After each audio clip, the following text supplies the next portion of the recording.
Acababa de negociar un acuerdo de paz que permitió la entrega de ayuda vital a miles de personas. Lo llamé, emocionado. La respuesta de mi padre fue inmediata y descorazonadora. ¿Y eso te pagó el alquiler?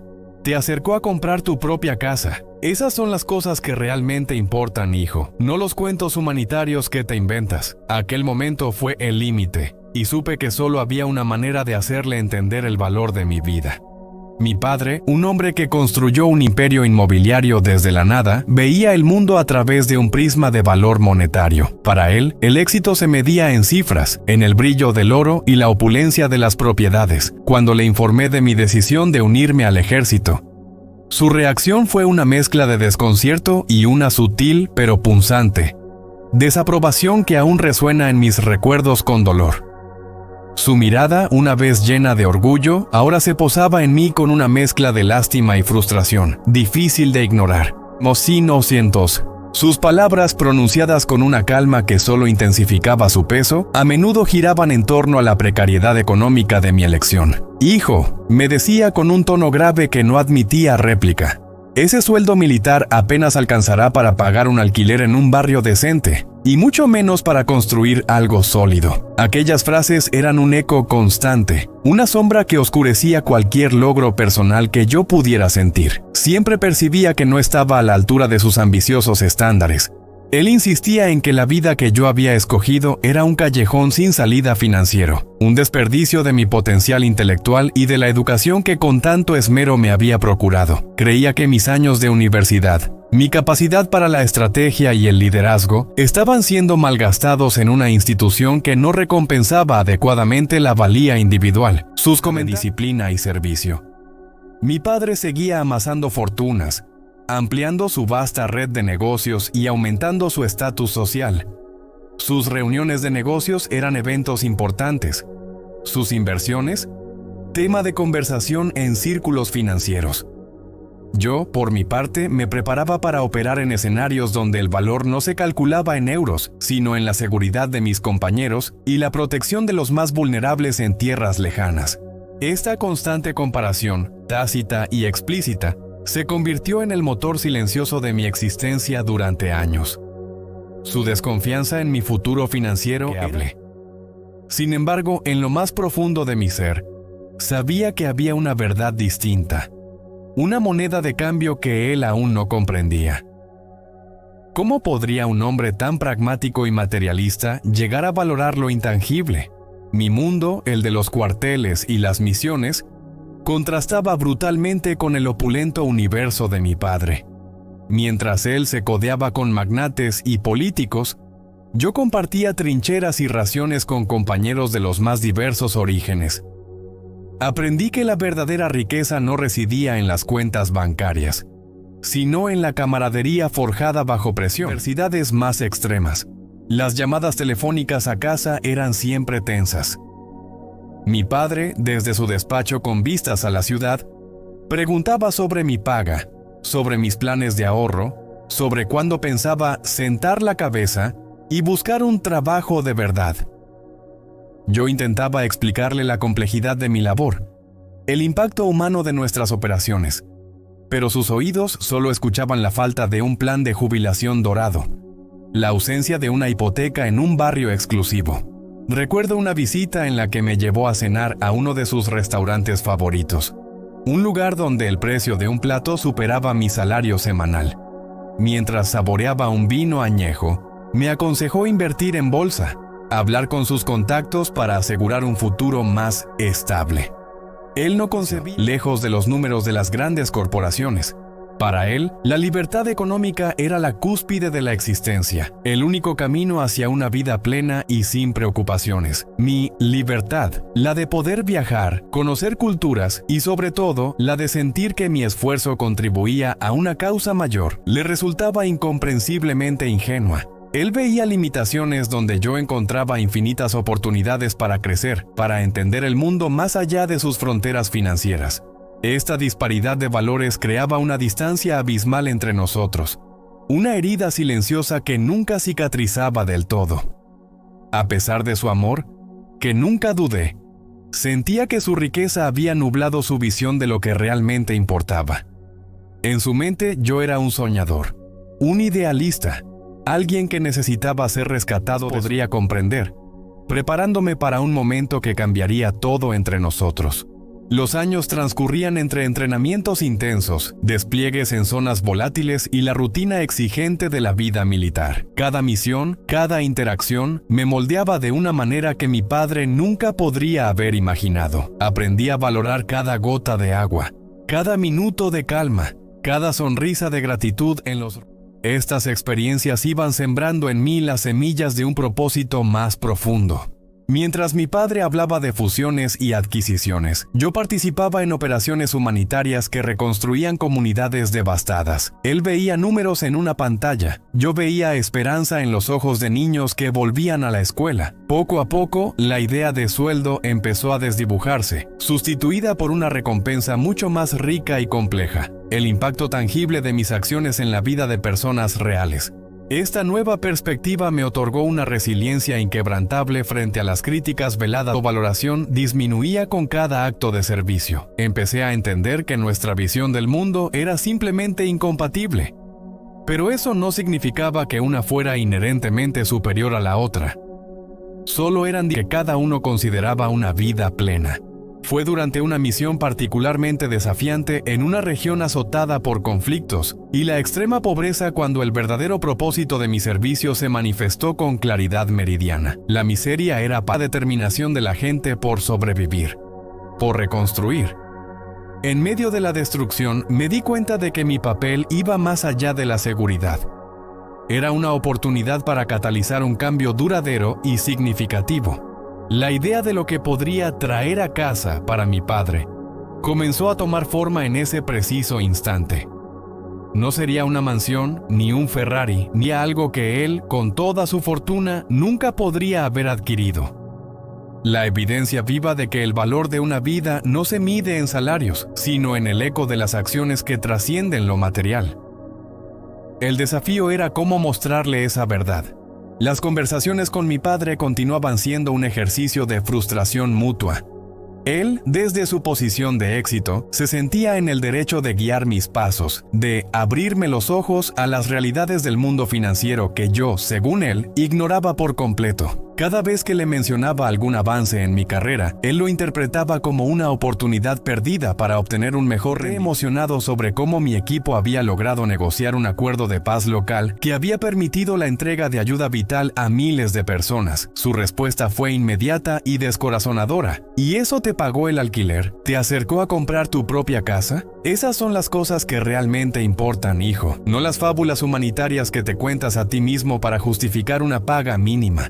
Conté emocionado sobre cómo mi equipo había logrado negociar un acuerdo de paz local que había permitido la entrega de ayuda vital a miles de personas. Su respuesta fue inmediata y descorazonadora. ¿Y eso te pagó el alquiler? ¿Te acercó a comprar tu propia casa? Esas son las cosas que realmente importan, hijo, no las fábulas humanitarias que te cuentas a ti mismo para justificar una paga mínima.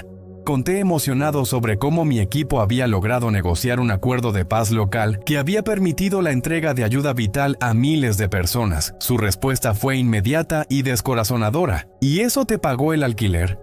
Mi padre, un hombre que construyó un imperio inmobiliario desde la nada, veía el mundo a través de un prisma de valor monetario. Para él, el éxito se medía en cifras, en el brillo del oro y la... Sus comentarios no eran malintencionados en esencia, eran el resultado de una vida entera dedicada a la acumulación de capital y a la creencia inquebrantable de que el dinero era la única garantía de seguridad y felicidad. Él no podía concebir un tipo diferente de capital. Un legado inmaterial que construía no solo mi vida, sino también la de otros, de maneras que el dinero por sí solo jamás podría replicar. Yo, por mi parte, intentaba no enfurecerme, sino comprender la raíz de su perspectiva. Mi padre había crecido en la escasez, y su lucha por la riqueza había sido una batalla constante contra el fantasma de la pobreza. Era su escudo, su definición de victoria. Entendía que para él mi elección representaba dar para sus hijos. Así, entre la incomprensión de mi padre y mi creciente convicción, se erigía un muro invisible. Él seguía pensando en cifras, mientras yo en vidas. El abismo entre nosotros parecía insalvable. Pero en el fondo sabía que solo una demostración palpable, algo irrefutable, podría abrir una pequeña grieta en su sólida armadura de valores monetarios. La pregunta era, ¿qué forma tomaría esa demostración? La vida militar me obligó a confrontar la complejidad de la naturaleza humana en sus formas más crudas y nobles.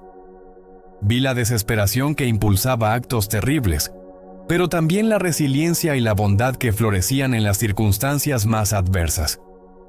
Estas experiencias me enseñaron que las personas, incluyéndonos a mi padre y a mí, somos mucho más que nuestras profesiones o nuestras cuentas bancarias. Somos un entramado de miedos, esperanzas y contradicciones. Mi padre, detrás de su fachada de empresario implacable, era también un hombre que temía la vulnerabilidad. Su obsesión por la riqueza usaba su desprecio por mi camino, pero sí lo humanizaba, añadiendo capas a una figura que antes veía como un simple obstáculo a mi felicidad. Yo, a su vez, no era inmune a la necesidad de validación. Aunque proclamaba que el juicio de mi padre no me afectaba, el aguijón de sus palabras siempre encontraba un camino a mi corazón. Deseaba su aprobación, no por su dinero, sino por el respeto que todo hijo anhela de su progenitor. Esta complejidad en mis propios sentimientos era un reflejo de la relación humana, siempre intrincada y raramente en blanco y negro. Las misiones me obligaron a tomar decisiones difíciles, a ver la guerra y sus consecuencias de cerca. No había tiempo para sentimentalismos, solo para la acción y la evaluación rápida de las situaciones. Esta formación me proporcionó una perspectiva única, una claridad sobre lo que realmente importaba cuando la vida y la muerte estaban en juego. Era un valor que el dinero no podía comprar ni reemplazar. Con cada día que pasaba, mi determinación crecía, no solo de servir a mi país, sino de tender un puente sobre el abismo que nos separaba. Sabía que la clave no era convencer a mi padre con palabras, sino con un testimonio innegable, con una realidad tan palpable que incluso su visión monetaria del mundo no podría ignorar. La oportunidad de construir ese testimonio se estaba gestando lentamente en la penumbra de un rincón olvidado del planeta. En una de mis últimas misiones en una remota aldea asolada por décadas de conflicto, la magnitud de la desolación era abrumadora. La infraestructura estaba destruida, el acceso al agua potable era un lujo y la esperanza, un bien escaso. Sin embargo, en medio de esa desesperación, vi algo más. La increíble resiliencia de la gente, su deseo de reconstruir, de ofrecer un futuro a sus hijos. Fue allí donde la semilla de un proyecto insospechado comenzó a germinar en mi mente. No se trataba de una operación militar convencional, sino de una iniciativa cívica que trascendía mis responsabilidades habituales. Convencí a mis superiores de la viabilidad de un plan para revitalizar la aldea, comenzando con algo tan fundamental como un sistema de agua potable y la reconstrucción de la escuela local. Mis compañeros, al principio escépticos, se contagiaron de mi entusiasmo al ver el impacto potencial. Utilizamos nuestros escasos recursos, nuestro tiempo libre y la ingeniosidad para movilizar a la comunidad. No era parte de mi sueldo ni de mi trabajo de oficina. Era una dedicación a la supervisión, a la interacción con los aldeanos. Sus sonrisas, su renovada energía, eran la única moneda de cambio que buscaba, una recompensa que no aparecía en ninguna nómina. La aldea, poco a poco, empezaba a cobrar vida. Mi padre, ajeno a todo esto, continuaba enviando correos electrónicos con enlaces a inversiones prometedoras o artículos sobre cómo maximizar el rendimiento del capital. Él pensaba que yo seguía estancado, viviendo una vida sin grandes aspiraciones económicas. Pero en ese rincón olvidado del mundo, yo estaba construyendo algo de un valor incalculable, algo que pronto, inevitablemente, tendría que confrontarlo. El proyecto de la aldea demandaba una dedicación casi sobrehumana. Mis compañeros y yo sacrificábamos horas de sueño, días de descanso y gran parte de nuestro tiempo libre. No había financiación externa significativa, lo que significaba que cada tornillo, cada ladrillo, cada gota de pintura era el resultado de un esfuerzo colectivo y de una gestión de recursos extremadamente ingeniosa y austera. Recuerdo noches enteras bajo el cielo estrellado, trabajando a la luz de linternas, reparando tuberías o enseñando a los aldeanos cómo mantener el nuevo sistema de filtración. Mi uniforme se ensuciaba, mis manos se agrietaban, pero el cansancio era mitigado por la visión de una fuente de agua limpia brotando por primera vez en décadas, o las risas de los niños regresando a un aula recién pintada. Planificación. a la supervisión, a la interacción con los aldeanos. Sus sonrisas, su renovada energía eran la única moneda de cambio que buscaba, una recompensa que no aparecía en ninguna nómina. La aldea, poco a poco, empezaba a cobrar vida. Mi padre, ajeno a todo esto, continuaba enviando correos electrónicos con enlaces a inversiones prometedoras o artículos sobre cómo maximizar el rendimiento del capital. Él pensaba que yo seguía estancado, viviendo una vida sin grandes... Sus comentarios no eran malintencionados en esencia, eran el resultado de una vida entera dedicada a la acumulación de capital y a la creencia inquebrantable de que el dinero era la única garantía de seguridad y felicidad. Él no podía concebir un tipo diferente de capital. Un legado inmaterial que construía no solo mi vida, sino también la de otros, de maneras que el dinero por sí solo jamás podría replicar. Yo, por mi parte, intentaba no enfurecerme, sino comprender la raíz de su perspectiva. Mi padre había crecido en la escasez, y su lucha por la riqueza había sido una batalla constante contra el fantasma de la pobreza. Era su escudo, su definición de victoria. Entendía que para él mi elección representaba una vuelta a esa incertidumbre, a una vida que él había trabajado tan arduamente para evitar para sus hijos. Así, entre la incomprensión de mi padre y mi creciente convicción, se erigía un muro invisible. Él seguía pensando en cifras, mientras yo en vidas. El abismo entre nosotros parecía insalvable, pero en el fondo sabía que solo una demostración palpable, algo irrefutable, podría abrir una pequeña grieta en su sólida armadura de valores monetarios. La pregunta era, ¿qué forma tomaría esa demostración? La vida militar me obligó a confrontar la complejidad de la naturaleza humana en sus formas más crudas y nobles. Vi la desesperación que impulsaba actos terribles, pero también la resiliencia y la bondad que florecían en las circunstancias más adversas. Estas experiencias me enseñaron que mi padre, detrás de su fachada de empresario implacable, era también un hombre que temía la vulnerabilidad. Su obsesión por la riqueza era, en parte, un intento de proteger a su familia de las penurias que él mismo había soportado. Este entendimiento no excusaba su desprecio por mi camino, pero sí lo humanizaba, añadiendo capas a una figura que antes veía como un simple obstáculo a mi felicidad. Yo, a su vez, no era inmune a la necesidad de validación. Aunque proclamaba que el juicio de mi padre no me afectaba, el aguijón de sus palabras siempre encontraba un camino por el respeto que todo hijo anhela de su progenitor. Esta complejidad en mis propios sentimientos era un reflejo de la relación humana, siempre intrincada y raramente en blanco y negro. Las misiones me obligaron a tomar decisiones difíciles, a ver la guerra y sus consecuencias de cerca. No había tiempo para sentimentalismos, solo para la acción y la evaluación rápida de las situaciones. Esta formación me proporcionó una perspectiva única, una claridad sobre lo que realmente importaba cuando la vida y la muerte estaban en juego. Era un valor que el dinero no podía comprar ni reemplazar. Con cada día que pasaba, mi determinación crecía. No solo de servir a mi país. Sabía que la clave no era convencer a mi padre con palabras, sino con un testimonio innegable, con una realidad tan palpable que incluso su visión monetaria del mundo no podría ignorar. La oportunidad de construir ese testimonio se estaba gestando lentamente en la penumbra de un rincón olvidado del planeta. En una aldea asolada por décadas de conflicto, la magnitud de la desolación era abrumadora. La infraestructura estaba destruida, el acceso al agua potable era un lujo y la esperanza, un bien escaso. Sin embargo, en medio de esa desesperación, vi algo más: la increíble resiliencia de la gente, su deseo de reconstruir, de ofrecer un futuro a sus hijos.